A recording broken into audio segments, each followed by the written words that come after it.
நம்ம ஆட்சியோட ஒவ்வொரு திட்டமும் தமிழ்நாட்டில் ஒவ்வொரு வீட்டுக்கும் போய் சேரணும்னு கவனமா செயல்பட்டு கொண்டிருக்கிறோம். தமிழ்நாடு முழுக்க செயல்படுத்தப்பட்டு வரக்கூடிய முத்திரை திட்டங்கள் பற்றி இங்கே நான் சுருக்கமா குறிப்பிட வேண்டும் என்றால், இங்க ஏராளமான பெண்கள் இருக்கீங்க. படிச்சு வேலைக்கு போற பெண்களாக இருந்தாலும் சரி, வீட்டை கவனிச்சிக்கிற பெண்களாக இருந்தாலும் சரி, பெண்களான நீங்க முன்னேறி வரணும். உங்களுக்கு பொருளாதார சுதந்திரம் உண்டாகணும்னு பார்த்து பார்த்து ஏராளமான திட்டங்களை செஞ்சுக்கிட்டு இருக்கோம்.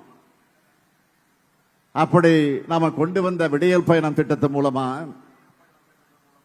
சுமார் 900 கோடி முறை மகளிர் கட்டணம் இல்லாமல் பயணம் செஞ்சிருக்காங்க.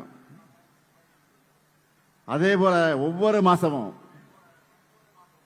1,30,00,000 பெண்களுக்கு எங்க அண்ணன் ஸ்டாலின் கொடுக்கிற சீர்னு நீங்க சேர்த்து வைக்கிற 1000 ரூபாய் கொடுக்கிற